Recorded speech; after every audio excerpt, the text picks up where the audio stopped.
Welcome to the John F. Kennedy Historic Marker Ceremony on this memorable day.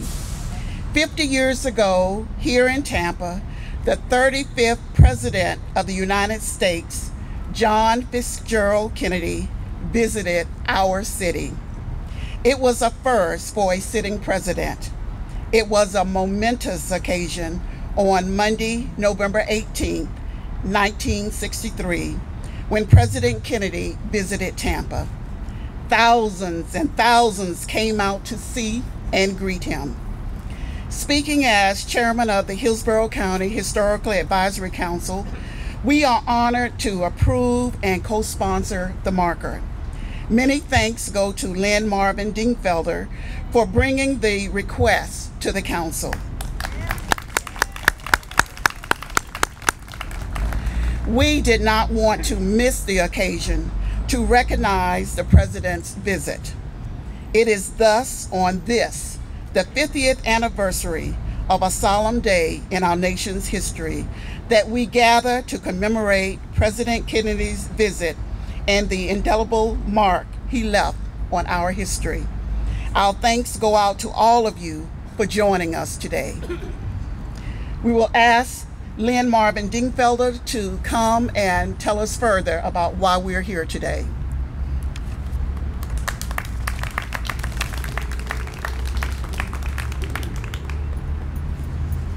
Thank you so much. What an honor it is to be here, and what a dream this is, a dream come true. Thank you to our wonderful city clerk, Shirley Fox Knowles, and the chair of the Hillsborough County Advisory Council. Other members of the Advisory Council, if you're here, would you stand up, please, for just a second of applause? Thank you. Thank you for giving our city this memory that will not go away. You know, documentaries, which I was lucky enough to work on one, documentaries can come and go, but this historic marker is here to stay. And I'm thrilled about that. I'd like to also say thank you to Mayor Dick Greco, who is here with us today, our Honorable Chairman of the City Council, Charlie Miranda, City Councilman Harry Cohen is here, City Councilwoman Yvonne Yoli-Capine, a dear friend, former City Councilman and love of my life, John Dingfelder, is here. The Honorable Betty Castor, thank you so much for being here. Digna Alvarez, representing Senator Bill Nelson's office, is here. Thank you so much for honoring us with your presence, and tell the senator we said hi. As you know, I just finished an amazing 2 years of work on a project that very near and dear to my heart, and obviously to many of you, JFK in Tampa, the 50th anniversary, a documentary that aired on WUSF television, a PBS station, our partner station. I'd be remiss if I didn't acknowledge my wonderful production partner, Larry Wizicki, who is here, always behind the camera and doing wonderful things. Larry, thank you for your magic and your love and friendship and many, many long hours. In doing the documentary and in unraveling all this wonderful history, I got to meet many of you, or have the opportunity to talk to you again about your experiences and your memories. That wasn't enough. Documentaries are great, but I knew it would stop airing. And while we have a wonderful time capsule, a video time capsule, now, thanks to the Hillsborough County Historic Advisory Council, we have a historic marker. And that's why we're here today. My concept was to make a negative day a sad day, a positive day. And we need to feel proud, Tampa. We need to feel proud of what we did for John Kennedy, because he left here happy and feeling that he could win the state of Florida. We showed him a wonderful time, and all of us have cherished memories because of it. So thank you for that, and let's make sure that every time you look at that marker, you remember the pride that we have in giving him that special day just 4 days before the tragedy. Well, that's about it. I want to get on with the program, but I want to thank you all for being here, and I look forward to your reactions when you see the marker. And oh, one last thing. What an honor it is to have a wonderful photograph on that marker taken by my dear friend, Tony Zapponi, homegrown Tampa guy, Tony. Some of our best JFK memories are thanks to Tony Zapponi, so let's remember that as well. Thank y'all.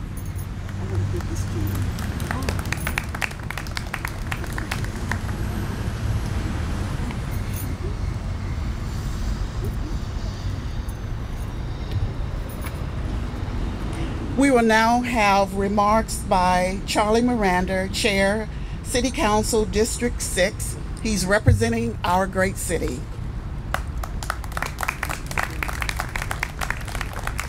Thank you, Shirley, and thanks again to the wonderful lady who put the documentary together, Lynn Marvin Dingfelder.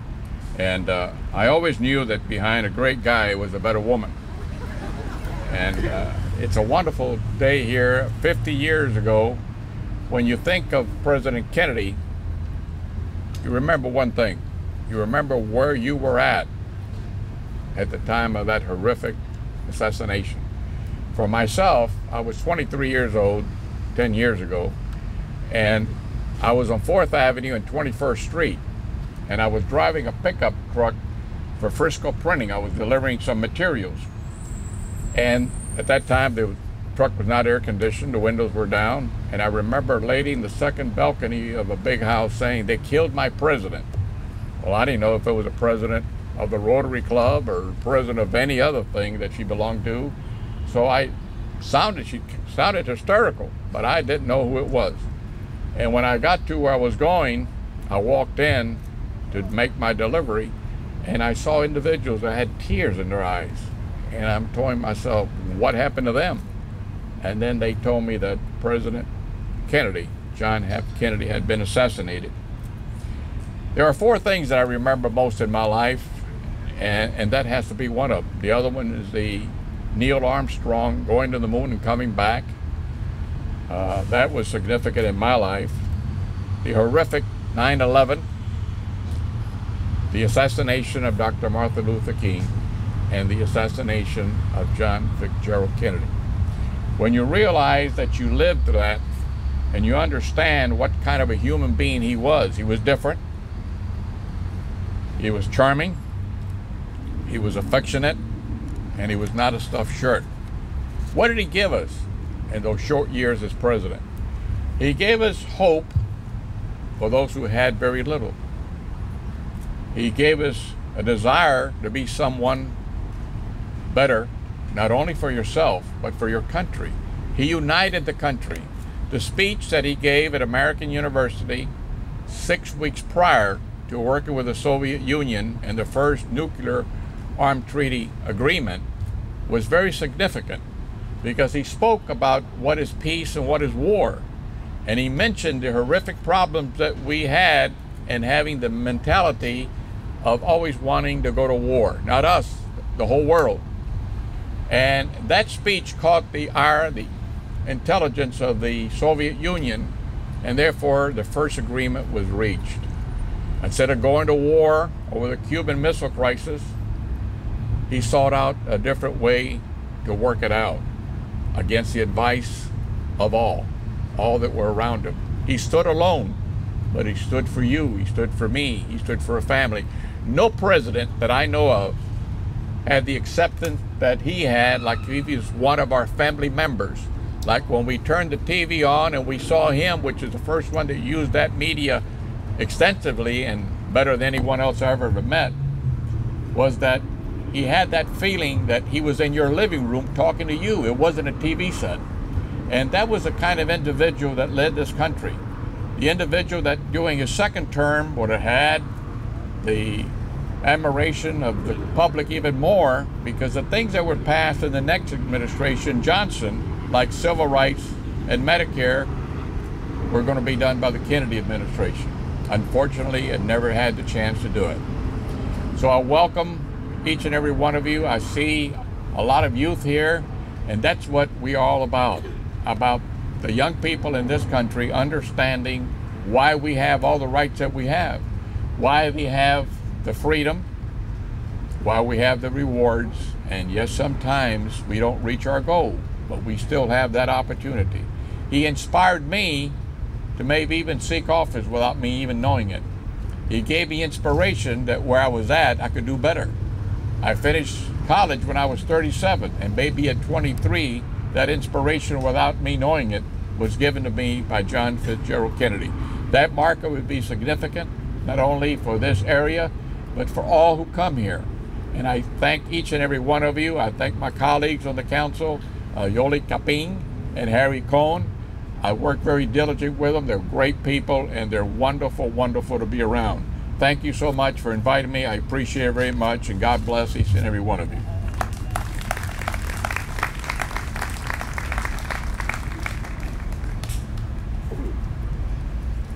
Thank you, Chair Miranda. We will now have remarks by Dick Greco, former mayor of the city of Tampa.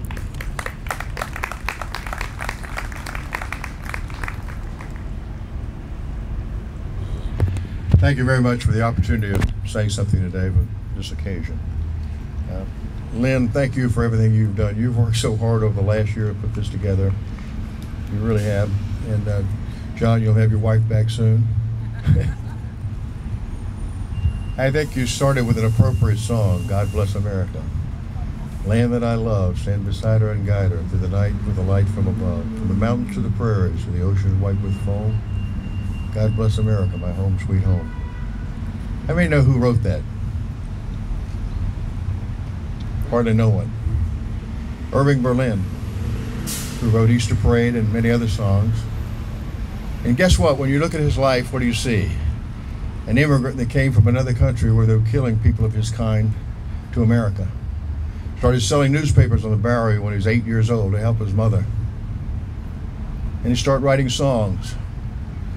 He did Broadway shows, and he wrote God Bless America, and it wasn't appropriate for whatever he was doing at the time, so he put it in a drawer. Some of you, like myself, may remember the K. Smith saying that to the world. God bless him. You know where the proceeds of that song went to? The Boy Scouts of America. You see, he took and he gave back, and America gave so many more things than he could have ever imagined. Like every ancestor we have here, every one, they gave back to their country because it gave them so much more than they ever dreamed. 50 years ago, when John F. Kennedy came here, I had the privilege of being in my first year as city council.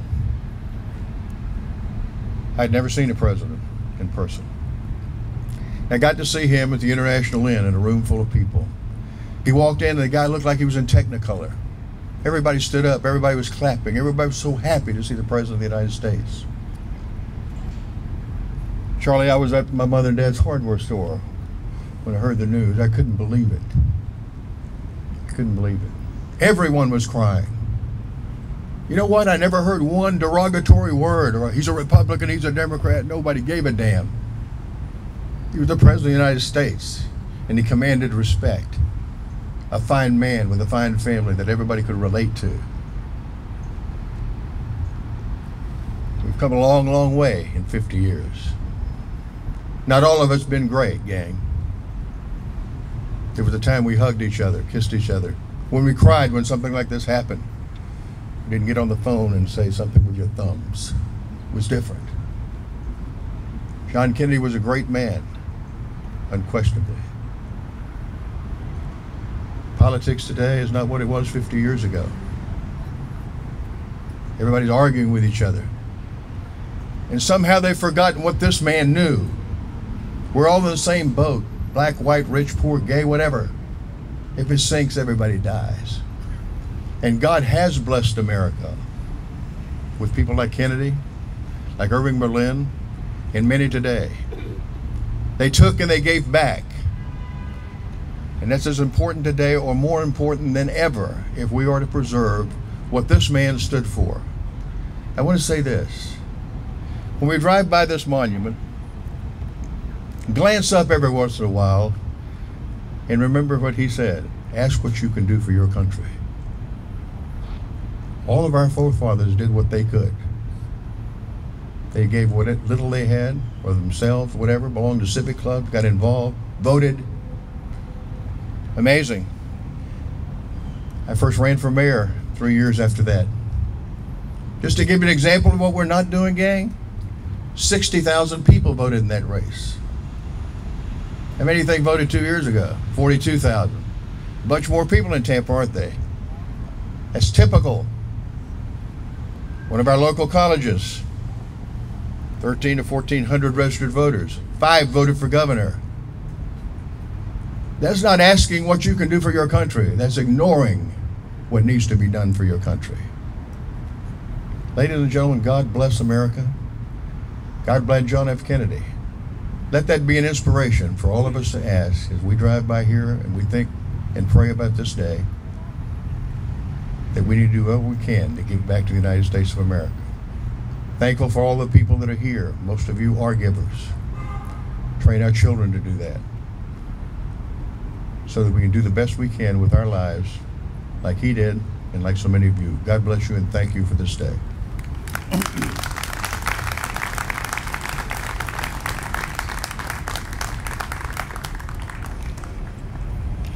And now we will have a solo by Sonia Wise, a detective with Tampa Police Department, and she's accompanied by Isaac Ruffin.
Beautiful.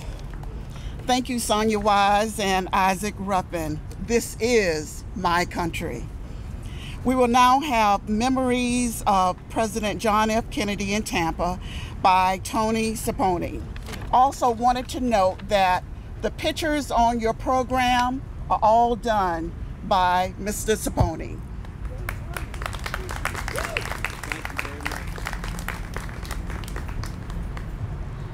Thank you very much.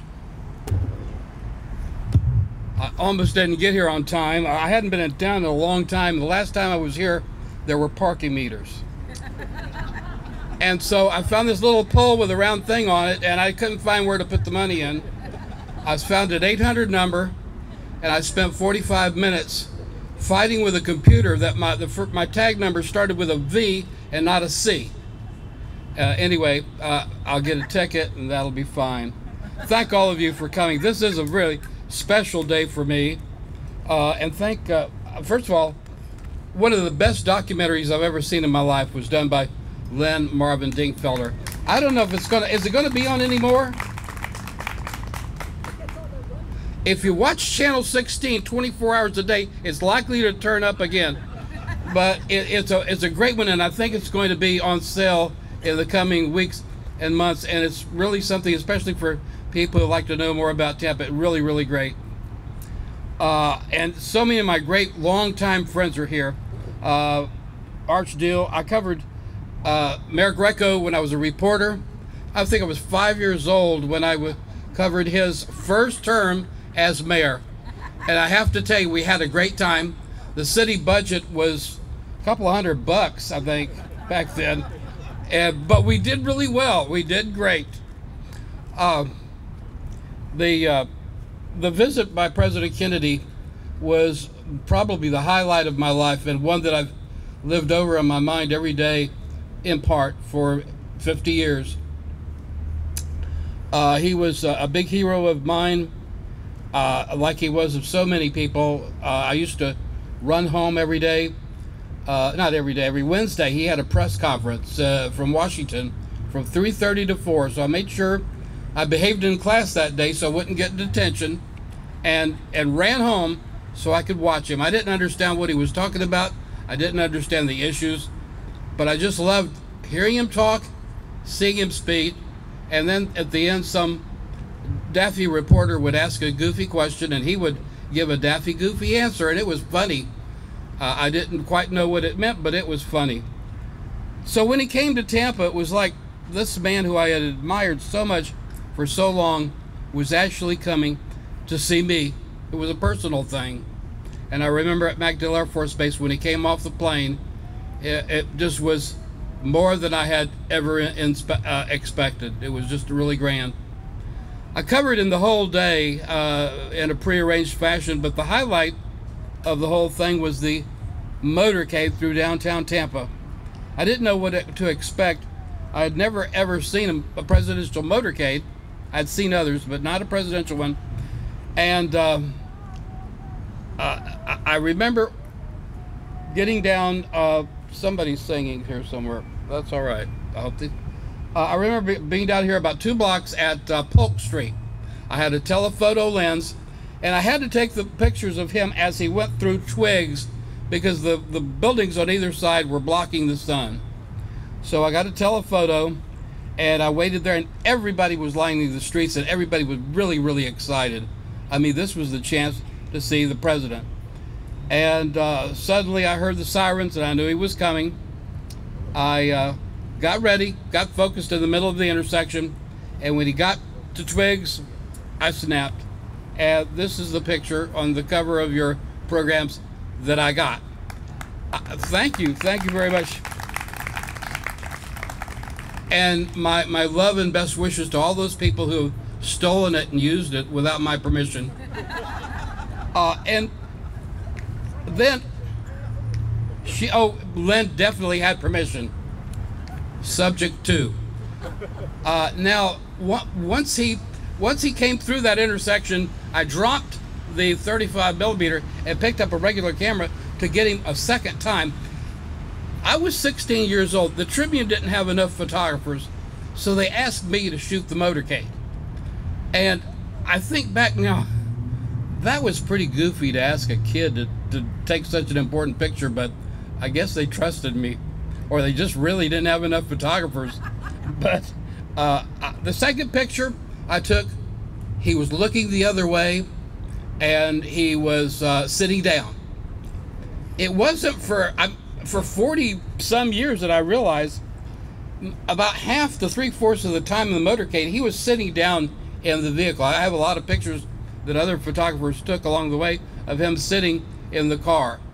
And had he been sitting when he went through that intersection, the only place I was focused on, I would have got 0. And of course, he was sitting at the intersection of where I was at. So I thank President Kennedy for standing up. I have another person to thank, and that's Officer Russell Groover. He's the officer all the way to the right in the picture that you have in your programs. Officer Groover contacted me about 2005. He was doing a book on his career on the Tampa Police Department, and he wanted that picture, copy of it, which I was happy to provide. And he let me know that he was the officer that hit me as he was going by, and I remembered that, and I was pretty upset about that. I was not injured severely, and I didn't go to the hospital, but he came real close, and I thought that was really rude of him. But what happened, I am told, was that at the briefing that morning, the officers were told if anybody was beyond police lines in that motorcade to, quote, take them out.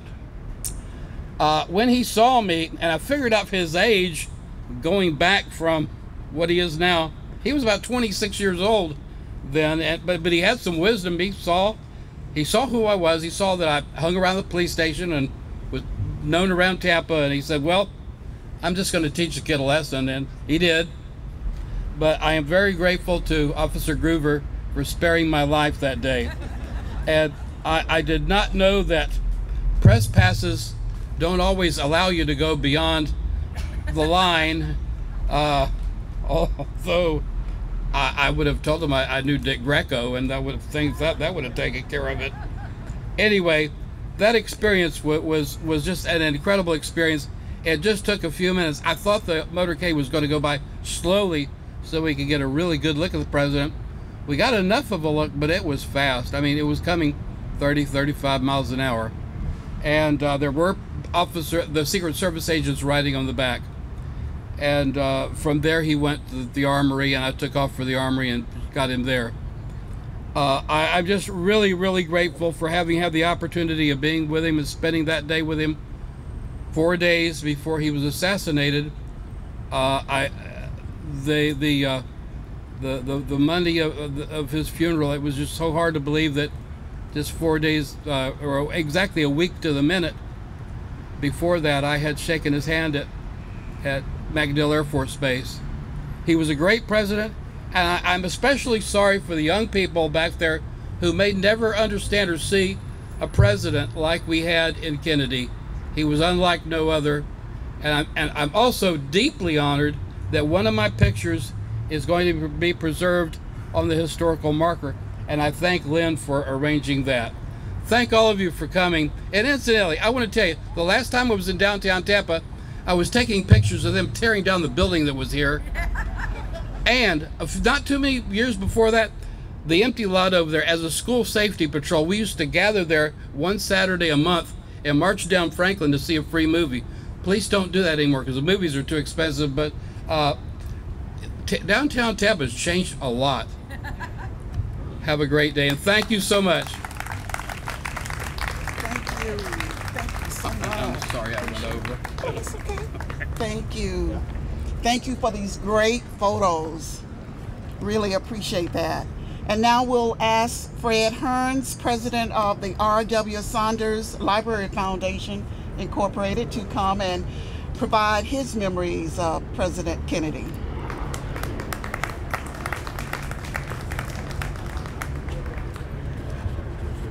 Hello, Tampa. I want to thank Shirley and the members of the Hillsborough County Historical Advisory Council for inviting me and for organizing this program.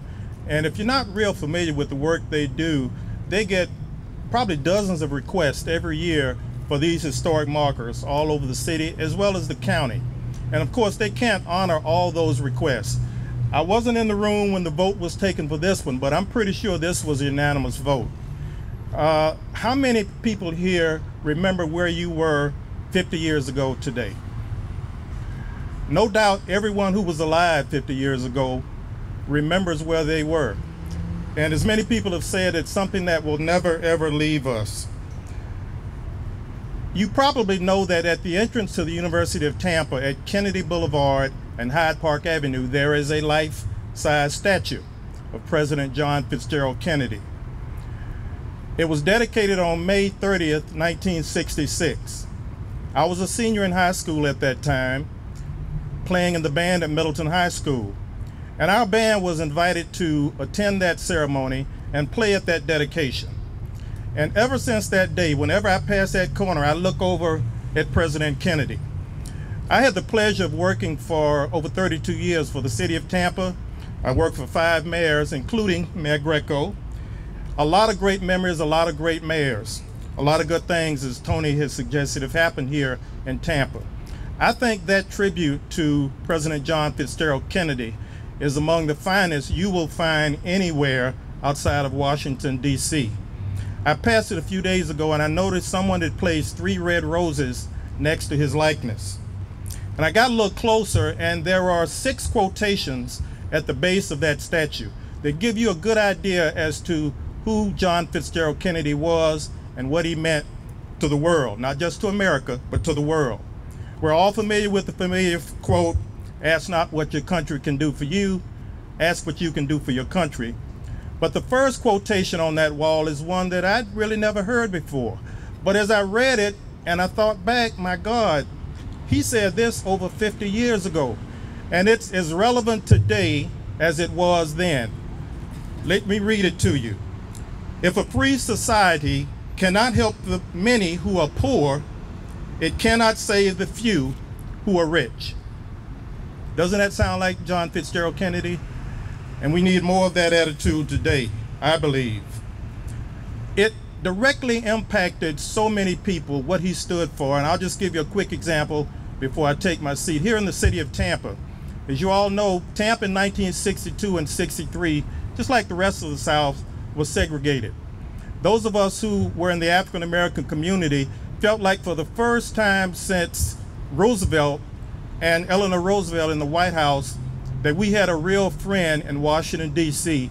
who was going to tear down the walls of segregation and bring us together as one nation. And that man was going to be John Fitzgerald Kennedy. About 51 years ago, he signed an executive order that was one of the first major steps toward what later became the Fair Housing Law. There were other executive orders and other actions he took. The one that I think meant probably the most to most of my friends and those people in my community was before he even became president, when he was a candidate just before the 1960 election. And Martin Luther King had been arrested in Atlanta and thrown in a state prison in Georgia.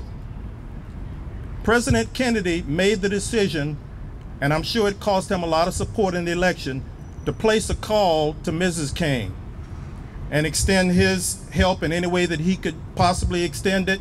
Not long after that, Martin Luther King was released from prison. And Kennedy made that call against the advice of his brother, Bobby. And Bobby said, "You've lost the election now." Kennedy did what was the right thing to do, regardless of the consequences. That's one of the reasons that so many people loved him. We still love him. And I do want to again commend the committee for the council for selecting a historic monument that not only tells the story, but has Tony's picture on it. Because we've got hundreds of these monuments all over the county. Very few people stop and read them. We know that. We've talked about that. I think people will actually stop and read this one and look at that picture. And those of us who were here in 1963, it's a memory we'll never lose, something we can cling on to. And now our children and future generations will have just a little piece of JFK for themselves. Thank you and God bless.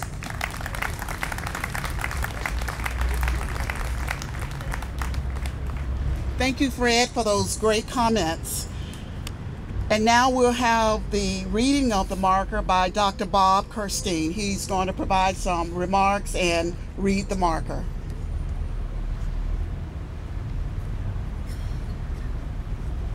Hi, I'm the former county historian. The present county historian, Cheryl Rodriguez, was not able to be here, so I'm just filling in. When John F. Kennedy spoke in Tampa during his presidential campaign on October 18, 1960, at the Hillsborough County Courthouse, he noted that the 1960s can be the best of days or the worst of days. But he voiced optimism that the country would prosper under successful leadership. When the president returned to Tampa more than 3 years later, clearly large numbers of Tampa citizens judged that he had exercised such leadership.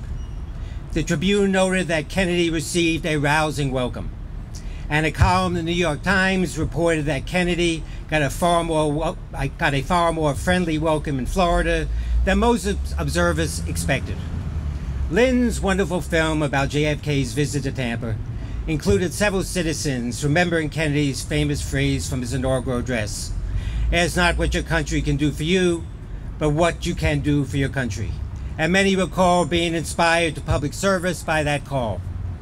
While here, however, the president also emphasized what government, responding to the needs of its citizens, could accomplish to serve the public interest.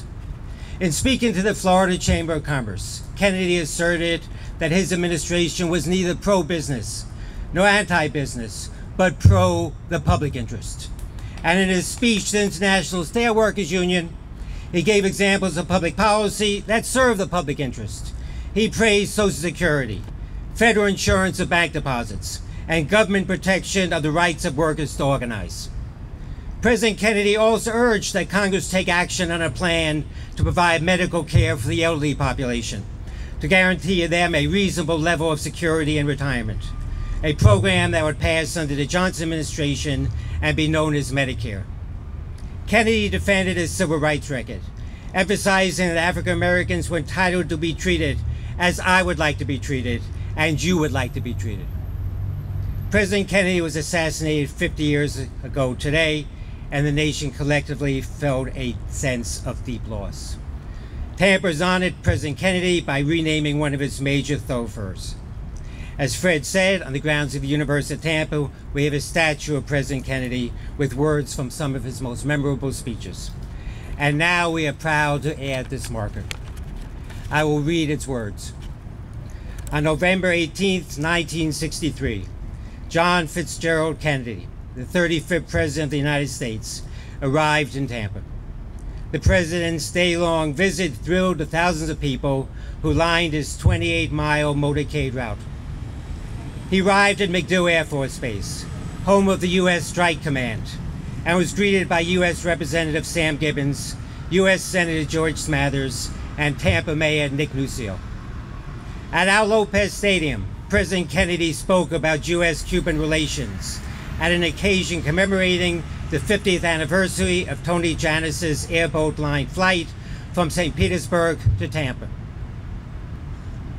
In his speech at Fort Homer Hesterly Armory in Tampa, before 4,500 guests of the Florida Chamber of Commerce, Kennedy said, "And if we can work in harmony, if we can understand each other's problems and position, if we can respect each other's roles and responsibilities, then surely the business of mankind will prosper, and we will move ahead in a secure world, one where there is opportunity for all." JFK's next stop after Tampa, 4 days later, was Dallas, Texas.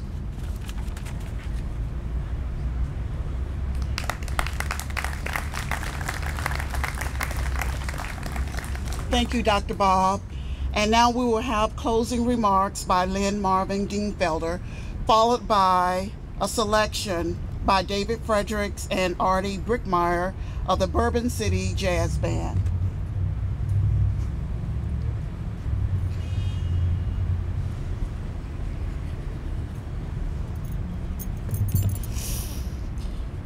I don't know if I can do this. This is a culmination of a couple years' work and a dream come true for me. I'd be remiss if I didn't recognize a dear friend who helped me throughout the way, Elizabeth Dunham. Thank you for your kindness and your friendship and your support and your brains. And my good friend Linda Salsena, thank you for being here. Thank you all for being here. Thank you for caring about this day, and thank you for sharing your memories and your hearts with me about November 18th, 1963. It was fun having that time with you, and I'm so glad you enjoyed the final product, and I'm so proud to have this marker. Thank you.